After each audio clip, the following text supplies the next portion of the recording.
Oh, sorry, I didn't see you there. So the November maintenance update is now officially live on Steam, and that's the only platform. Everyone else, that means me, us, are gonna have to wait 2 weeks. And good, my shirt literally blends into the microphone. I can't really do anything about the lighting. It's 4:30 in the evening in England, which means it's pitch black apparently. It's not really pitch black, but it is not. It's basically nighttime, light level wise. And I don't have a studio light.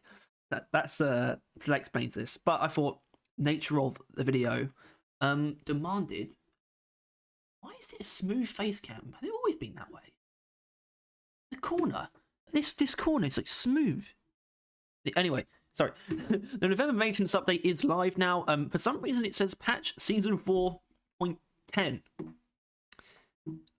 Even though it's a major update, and I think based on the trailer, it definitely does imply this is more like this is an update to season 4 in a way. But I still think it's an update. It's a proper, solid, old school update, bringing cool features and cool balance changes and all sorts of miscellaneous nonsense. Allow me to break it all down the best way that I can, explain anything that needs explaining, give my thoughts on mostly the nitty gritty stuff. The two main features, the headline features, don't demand much explanation, but I'll still go through them for all you lazy bones out there who aren't going to read this yourselves. As this is, of course, the patch notes video for this November maintenance update. Hello, miners. The November maintenance update is here. If you haven't already seen the trailer, it will give you a good overview of everything that's coming. This update, yep. Formerly known as patch season 4.10. Okay. Toggle option for seasonal content. We've added the ability to opt out of season content for those of you who want to put your game into a season neutral state. To unlock this ability, you need to reach level 100 in the performance pass and claim the level 100 reward. After you do that, a checkbox option will become available in the season terminal interface. Now, there's still debate about the level 100 requirement, and I don't know what side of the fence I'm on at all. I really don't know. I understand the argument of, like, if it was any lower than 100, then people would just be asking why not put it straight to 0. And that I agree with. But I don't know if I agree with having a requirement at all. That's the thing. It's very confusing. We'll have to talk about it properly. If you uncheck that box, here's what happens. The lift phage corruption zone will disappear from the map in your mission terminal. The chance of encountering lift phage outbreak warnings on the map will become equal to other mission warnings, like rival presence or elite threat, for example. And Rockbox enemy waves will not spawn outside of lift phage warnings in events. And the chance of meteor strike and lift phage corruptor events will become equal to previous season events, like the Rogue Prospector. It's obviously how it should be. If we're not in, Rockbox season. But the removal of Rockbox enemy waves, I do actually disagree with. Although I completely understand why, because a bit of the point of this is not just to put the game into a season neutral state for people, but it's also to specifically alleviate the Rockbox. So maybe I do understand the change, but I do disagree with it. I think the Rockbox enemies are far better designed than people give them credit for, and they're only going to get better design with this update. Put simply, this option makes all lift phage related content as common as survival content currently is in the game. Doing this will obviously make it harder to obtain play carts and complete some season challenges, as these depend on lift phage enemies and infestations. Keep in mind that when joining a lobby, it's the host's own season toggle setting that will apply to this session. Yes, so I've seen this. Basically, when you join a session, your map, what's available in the mission terminal, will be dictated by the host. You'll see what they see, basically. The function is completely optional, and you can always turn it off whenever you like, off or on whenever you like. We plan on keeping this feature for all future seasons. So obviously, it's a big community request that's being implemented exactly as it should be. The only thing that's up for debate is the level 100 requirement. And once again, like I said, I don't know where I sit on that. I wouldn't mind getting some takes on that on the comments of this video if you have a strong opinion. Possibly an actual argument as to why it should be or shouldn't be the way it is. I'd love to hear it, and we would obviously go over it in the podcast, so that'd be great. Anyway, the second main feature is the weapon maintenance reward system. You'll find a new tab in your season terminal, the weapon maintenance section. This is a bit of new content meant to track and reward proficiency with the weapons in the DRG arsenal. The weapon maintenance screen tracks your experience with each gun in the game. Once you earn enough experience with a specific weapon equipped, counting toward both your primary and secondary in any mission, you unlock exclusive paint jobs for that gun. We're starting with 4 paint jobs to unlock, one for each season we've done so far. These new weapon mastery colour schemes are Yellow Jacket, Cobalt, Crackle, Heroic, and Grasshopper. As you can see here, I think you can guess which one's which. I tried to say them in order, although I got a little bit delayed. This is going to be a seasonal feature, so for every new season in the future, there'll be a special paint job you can earn for every weapon. And these are never going to be season locked, so you can always earn them for every gun, even if you don't manage it before the next season rolls around. Brilliant. Awesome. Fantastic. It's a huge surprise, and it's why I feel bad about when I first read the patch notes. I thought to myself, there could be a bit more weapon balancing, but I wasn't expecting weapon balancing at all. And I also wasn't expecting a weapon maintenance system at all either. I was only expecting enemy balancing in this update originally. I can't be anything other than impressed, to be honest. So yeah, hats off to Ghost Ship. Also, it's just the fact that even if I want more changes, everything in this update is good, just objectively. So it's got that going for it too. So another sort of big community request. And this is all, we're about to get into the enemy balance changes, basically. So the reductions of Rockpox effects. Rockpox boils, reduced infection range when popping a boil, fixed the infection not stacking properly when popping multiple boils at once. Now that is interesting, because that was the thing that was stopping the close range infection spike from being too ridiculous, even though it was arguably ridiculous in principle. And reduce the amount of infection from popping a single boil, but there is also that. It's kind of just harder to get infected, but the close range spike thing will clearly still be in play. Although in regards to Rockpox infection build-up itself, they shortened the delay before infection levels begin to drop, increased the infection reduction rate, and reduced the time it takes to break out when being held by Rockpox. That's not the only thing they changed about that. It's not in this section, we'll get to it. Fixed the post-breakout infection immunity window not working properly, made the player infection build-up stop faster when players leave the source. That's very good. Fixed a bug that caused Rockpox build-up to never end. Fixed a bug that caused Rockpox exploders to not be feared by lithofoam. That's nice. I actually didn't know that was an official thing. Fixed players taking an extra tick of damage from the Rockpox immediately after breaking out. Good. It's all good stuff. And there is another change to the Rockpox. In fact, I'm going to tell you straight away. There's now an accessibility option that it's like a hold feature. You just hold the button or hold a button, and that'll break you out of any of those things where you have to shake press the arrow keys or shake the left stick. There's a toggle feature now where you can just hold a button, an accessibility feature. And the Rockpox Corruptor got specifically tweaked as well. Obviously, all this stuff applies to all of the Rockpox enemies, but the Rockpox Corruptor is the only one that got specific changes, and I think that's correct. Improved the visibility of the stop attack tail particles, made it so the spike attack tail now shows the direction of attack. I must say, I never found the telegraphing of its attacks to be a problem. Reduced the maximum movement speed, I think by quite a bit, based on the trailer. They did slow the Corruptor down quite a bit, which makes perfect sense. Improved health bar damage feedback when hitting the vulnerable parts. Okay. I'm not sure how that's going to play into it, but still good. Tweaks to enemy stats behavior. So we got General, Stingtail, and that. General, improved the Septic Spreader's shot prediction so it hits ceilings and other obstructions less often. That's good. Not that it inherently needs a buff, but that's still good. You can now shoot the Septic Spreader's projectiles out of the air. Once again, a really cool tweak to the spreader that we never even thought of ourselves. Something I have to give Ghost Ship props for. And fixing the ice enemies. Converted some of the Mactera Frostbomber snowball projectile damage to ice damage, and made the Glyphid Frost Praetorian do a little bit of damage with its ice breath attack. Good. It did make the Glacier Strata a bit more relaxing to play in, but frankly, these enemies should probably do damage. So that's good, and it's been like that for so long. A similar thing with the electrocution mechanics, actually. Anyway, Stingtail arguably got nerfed to bits, but that's kind of what it needed to be okay. Increased the cooldown of the grab attack slightly, added a significant cooldown after a successful grab attack, which I think is even more important, reduced the range of the grab attack, tweaked the base HP and added multiple damage, weaknesses and resistance to improve breakpoints. Interesting. I believe that's explosive and electrocution are both the main ones that sort of got, it's something that it's now weak to. Removed health scaling by player count. What? Why? So does that mean it stays at the solo level of health? Fixed horns not blocking damage, so shooting the horns will actually not do damage. But they did also improve the collision on the mouth weak point, making it easier to hit, and made the glowy armor bits glow more to improve visibility. I think that's just of the visibility of the Stingtail itself. And tweak the spawn values to prevent too many of them at once. Well, there you go. Simple stuff. It sounds like the right changes have been made. We'll have to see if it's been nerfed into the ground. I would assume they don't want to nerf it into the ground. People will need to feedback on that to them to make sure that isn't the case. And no one be lying and saying that it's still too strong, okay? We need to be honest about this.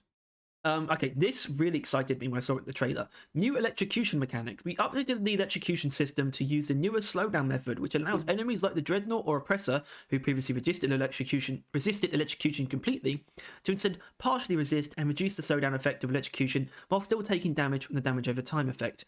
In short, you can now electrocute these enemies. Zap. Fantastic, and it's going to help the Stubby a lot alongside every other electric build.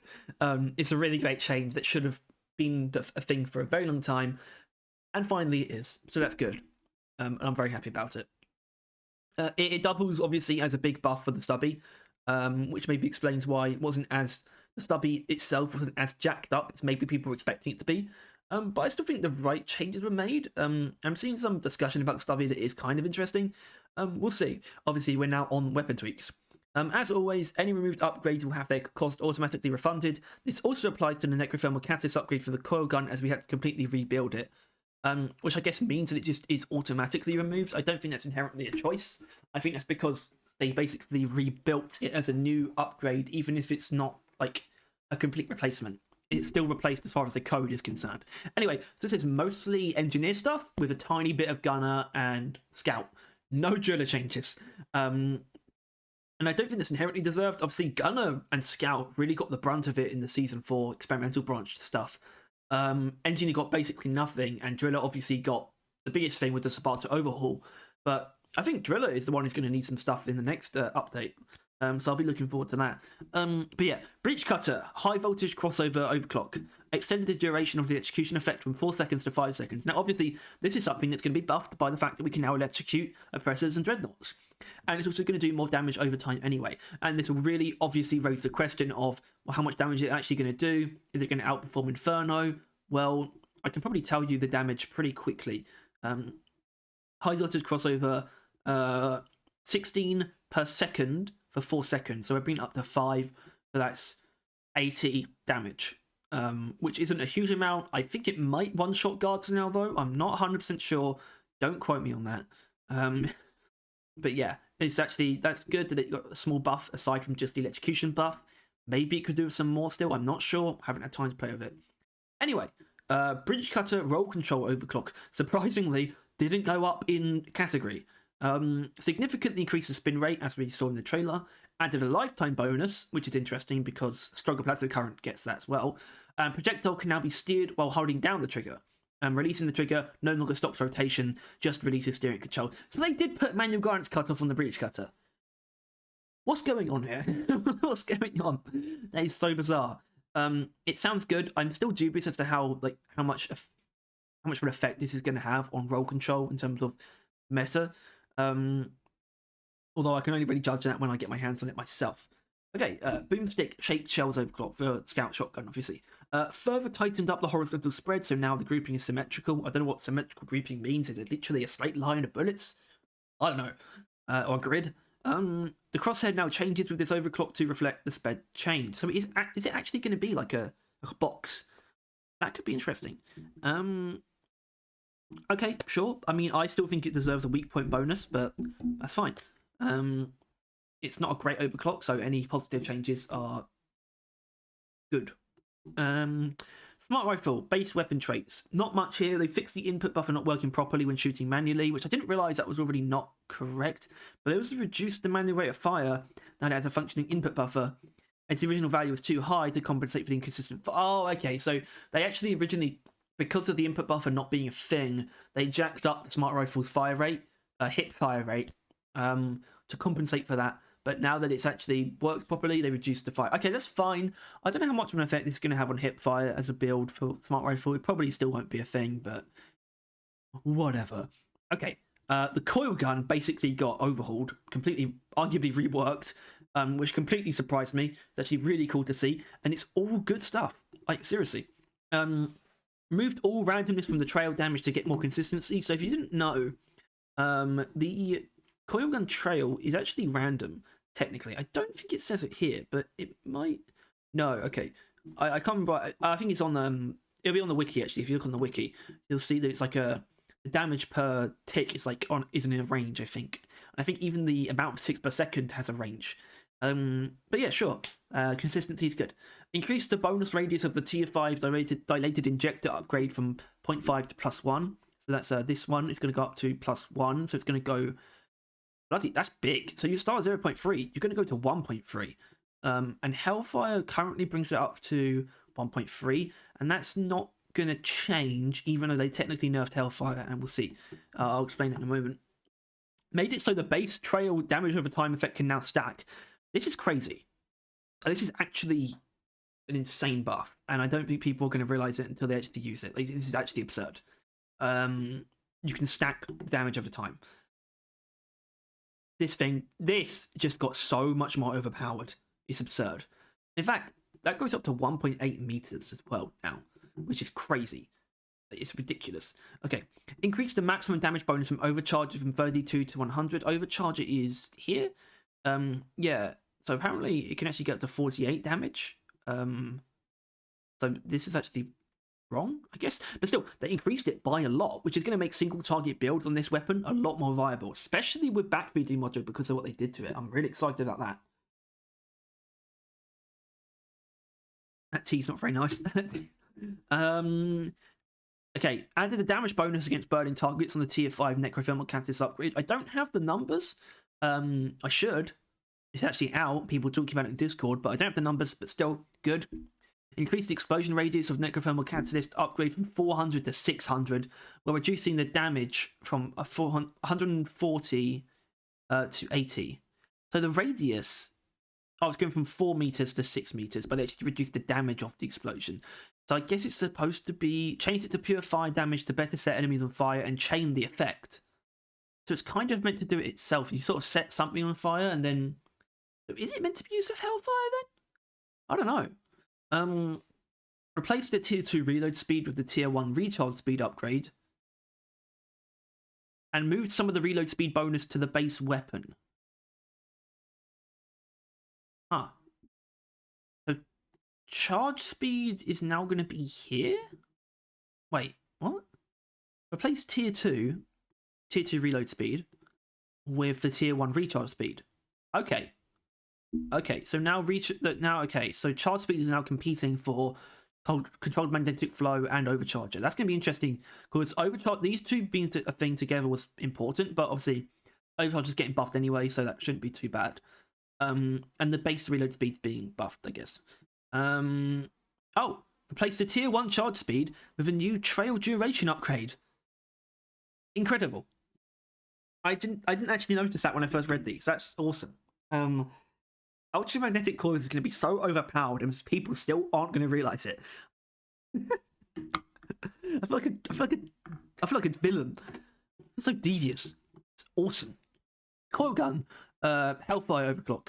Remove the trail width bonus. So that's they removed the bonus entirely. Okay, so it's currently +1 meter. So I think it is actually going to go down by 0.5. If you take away 0.5 from that, you get 0.8, and then you can add a meter with this. You get 1.8, which is still good. Oh, it is the same. Okay, it's the same. All right, good. It's the same. Triple tech overclock. Triple tech chambers. Increase the damage dealt by the secondary shots from 0.5 to 0.75. Did not increase shot cost. Okay. I don't know why it's in points though. That's kind of weird. I guess 0.75 of a normal shot. So yeah, that's going to get stronger. Coil gun backfeeding module overclock, which is the balanced ammo one I just mentioned. They replaced the damage penalty with a trail duration penalty. That's fine. Backfeeding module is clearly supposed to be like a quick fire single target thing, which is really cool, like for high value targets and things like that. And it's going to be so much better at that now. Now it doesn't lose out on damage, and we can overcharge is now even stronger and all those kind of things. That's really cool. Hold on. Anyway, I think that's all of the Coil gun stuff. It is, yeah. Okay, so Coil gun got a lot stronger. all the builds that were already good are going to get stronger, and I think it's going to reveal a couple new builds even that weren't good before. Just great stuff. They really jacked up both aspects, both the AoE and the single target, and I'm just really happy. I think I'm actually going to enjoy the coil gun changes more than the stubby changes. Actually, even though the stubby stuff is still good, it's just not as. I think it's not as much of a flat buff as maybe it should have been. Anyway, we're about to get into it, so here we go. Stubby will take SMG, base weapon traits, reduced base recoil slightly, okay, that's good, but they reduced the bonus of the tier 2 recoil upgrade. Not needed. I disagree with that. Increase the bonuses of the 2 damage upgrades, which is very good, so this is at least going to be, let's find it, Stubby, I shouldn't say these numbers should be out there. I'm not going to be guessing. That's good. It deserves that. The AoE build on the Stubby are already quite strong, so direct damage deserves to go up as well. Slightly reduce the bonus of the hollow point bullets upgrade and the bonus of the conductive bullets upgrade because of the damage ups, I guess. So, yeah, I think it's gone down to 25% for both. We'll see how that plays out. I'm not sure I agree with nerfing any part of the Stubby. I think that might get changed, actually. I don't know. I don't think that's inherently earned, but it's fine. Added an armor breaking upgrade to tier 4, so that's going to be here alongside these two. I can see myself picking it over this. I don't know about this though. I don't know. Like sort of the hybrid, this, you know, the this build. I might end up using armor breaking on that. If I don't really use that build normally, as in I would normally take hollow point bullets anyway, but now I might take armor breaking because it's much more of like a hybrid sort of body shot, crowd control type thing. Added an accuracy upgrade to tier 5. We saw this in the trailer as well. Still an odd choice. I don't know how they're going to make that truly work, but I assume it's for single target. I mean, it's definitely for single target because you lose out on electric arc by taking it. But also, could arguably be for the turret upgrades as well, the turret overclocks. So, we'll see what people make of that. Slightly reduce the accuracy penalty when walking and sprinting. Okay, good. Alright. Turret EM discharge. Remove friendly damage entirely. Christ. Remove damage fall off. Okay. Added a range indicator visible only to the player with the overclock that appears around the turret every time the SMG is equipped. That's actually really cool. What does that look like though? I guess I could find out. Okay, what was I doing? I didn't find any pictures. That's what I was doing. Okay. So yeah. So for some reason they buffed EM discharge. Not inherently a bad thing. I mean, I know it was dominant already, but I don't think these changes are going to make it more dominant. Maybe. Okay, turret arc. Obviously, this is what I was looking for. I wouldn't call this a rework, but this is obviously a buff. That's good. Significantly reduce the rate of friendly fire damage. Listen, if you removed it on the EM discharge, you should remove it on the worst one as well. All right?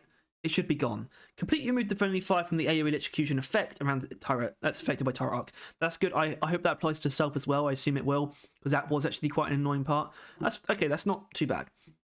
Updated turret arc particles to better match the actual AoE radius, so it's actually bigger than it looks before, I think. Okay.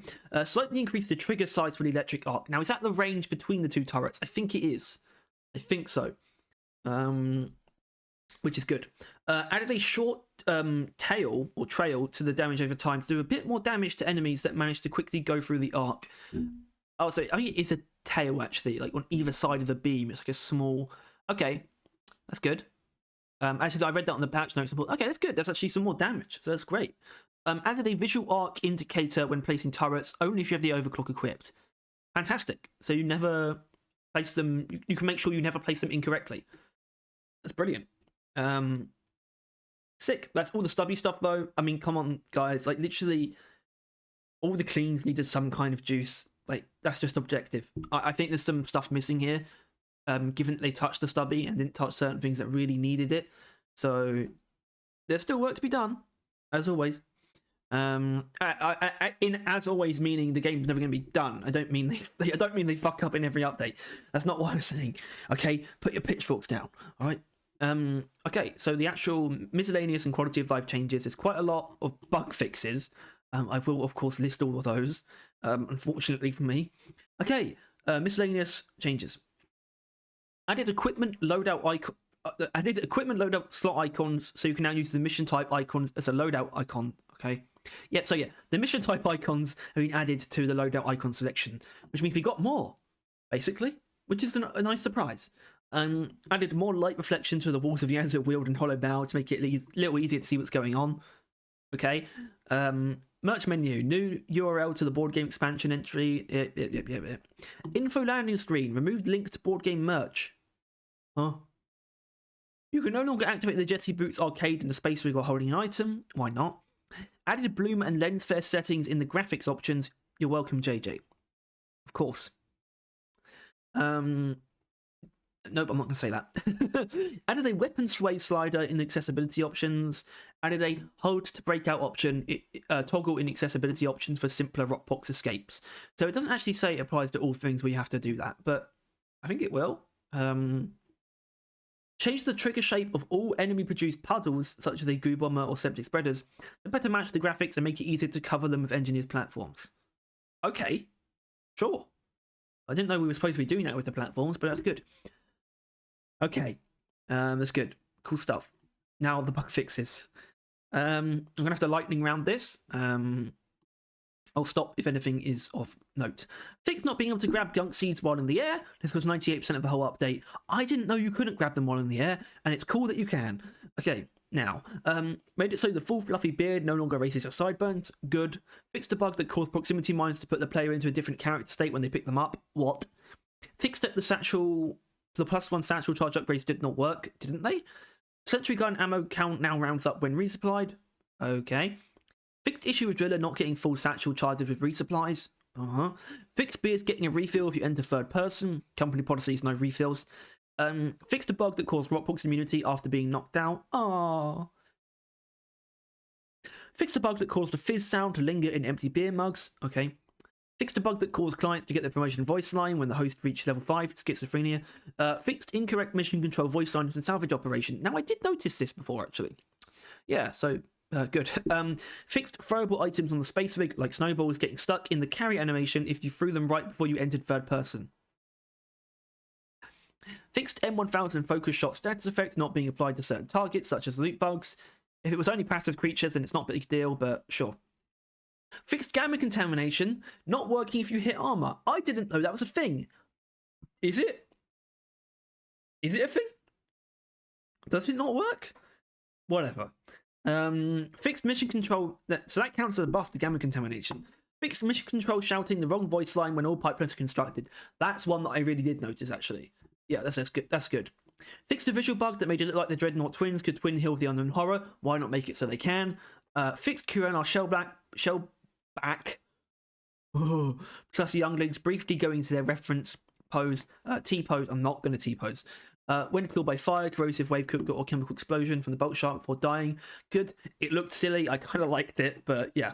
Fixed Hive Guard continuing its behavior after death. Can you do that for the Lacerator as well, please? Added a failsafe so that fuel cells dropping on top of the uplink won't soft lock the game. Okay. Fixed the bug that made it so salvage mission fuel lines and rock cracker cables could be split or broken, which caused a soft lock of the mission. Good. Fixed that the dwarves' thick, magnificent necks were clipping through the shock trooper and tech trooper helmets. Very good. Very good. Added a safety timer that will force the Hive Guard to spawn the Sentinels after a certain time has passed. Very good. Fixed 5th anniversary hat getting the colour of the last hat you equipped. Bad. It should. Potential fix for bolt shops ammo being weird in deep dives. Hopefully not weird now. Potential fix for some ammo not transferring in between levels in deep dives for turret, shield, satchel charge, and bolt shark bolts. Okay. Oh, sorry about that. Also tried to fix the bolt shark getting stuck in a state where it can't reload on the second level of deep dives. What? I'm so happy I don't play deep dives anymore. Fixed lederhosen first person hand / gloves not looking right. Now they're better hosen. Reduced the range a rock cracker pod needs from another one, and improved failsafe if the pods can't spawn. Okay. Fixed wave cooker not properly gaining heat when spam clicking. Oh. Flare sound now properly fades away when the flare burns out. Good. Oh, I didn't notice that. Clients now always see the same mission map as the host. That's what I explained earlier about how the host dictates the state of the game. Fixed lingering ambient audio after leaving deep dive terminal. Oh, I like that. Fixed a bug where the terrain scanner would not get unequipped when the player stopped holding the button. So you are meant to hold it. What? Fixed an equivalent bug for the laser pointer. Fixed an issue for both the laser pointer and the terrain scanner when trying to use these items while holding something else. I haven't noticed any actual issues with that. Fixed bug where bolt shark bolts would stick to player when having the Bodkin points OC equipped. Did that happen? Added entry to the miner's manual for the Jetty Boot arcade game. I assume in the space rig section. Slightly reduced the chance of the small meteor event. I hopefully reduced it by a lot. I'm getting sick of it. Fixed a bug where the terrain scanner would slide off the screen without the player releasing the button on high latency clients. What? Change the terrain scanner slide on screen animation so it no longer resets every time the player releases and holds the button. Fixed an animation bug that caused the dwarf to move the weapon towards the center of the screen while walking, and view bobbing was not at maximum setting. Okay. Improved EMP discharge indicator flow. EMP discharge, do we mean turret EM discharge? Either way, I don't know what it means here. Fixed cave leech's hissing being too low quiet. Okay. Fixed issue where bolt shark bolts that are shot at other projectiles get stuck in midair. Okay, good. Sentry turrets now turn off range indicators when dismantling themselves. Okay. Tweaked escape menu to better fit non-English languages. Fixed issue with perk equipper layout being weird in the equipment terminal. Perk overhaul! Yay! Fixed issue where accuracy penalties when moving and sprinting were not always being applied. Thanks, guys. Typos. Fix some typos. Well, there you go. There's everything. I hope you enjoyed my beautiful insights into all of these changes. And it really is all good stuff. I think there's still a lot to do. Or as what I say is a lot that could be done. A lot of good shit that could be changed and things. Loads of stuff. Loads of potential is the best way to put it. There's still loads of potential. And I'm really looking forward to the next update. And I'm looking forward to actually getting my hands on this one. For every reason. Including the season toggle. That's not going to go amiss for me. Now there's one thing I need to look at because there's been a post-launch patch already, and it's not on Steam yet, but it is on Discord. So if you'll allow me just a moment, here it is. Thank you, Bjorn. Season 4.10.1. Okay, whatever. Hotfix. Yeah. Fix 2 new crashes relating to the Corruptor and drinking beers, as well as a fix for the Hurricane Overclock. Yeah, fix the Corruptor crashing the game with its spike attack. I don't know how they made that happen. Possible fix for a crash when drinking beers and doing various mysterious things. And fix Hurricane Rocket Barrage Overclock not deactivating missile guns. You bastards! Make it not do that. Make it not deactivate it. Keep the missile guidance. The fact that it was bugged to not doing that. My goodness, that is silly. That is so silly. Anyway, that's everything. Of course, I will keep you updated with all other patches and changes that come. And as usual, if you want to stay on top of everything to do with Deep Rock and Road Corps, please subscribe and hit the notification bell. You will not go uninformed. Of course, you can read all the patch notes yourself from the link in the description. Yeah, that was everything. Brilliant. Great stuff. Love to see it. Not a single bad thing in here. Except that fix we just looked at. Yeah. This one. Yeah, that's it. So if you enjoyed, thank you very much for tuning in. Please leave your thoughts in the comments below so we can cover them in the podcast, and we'll see you there.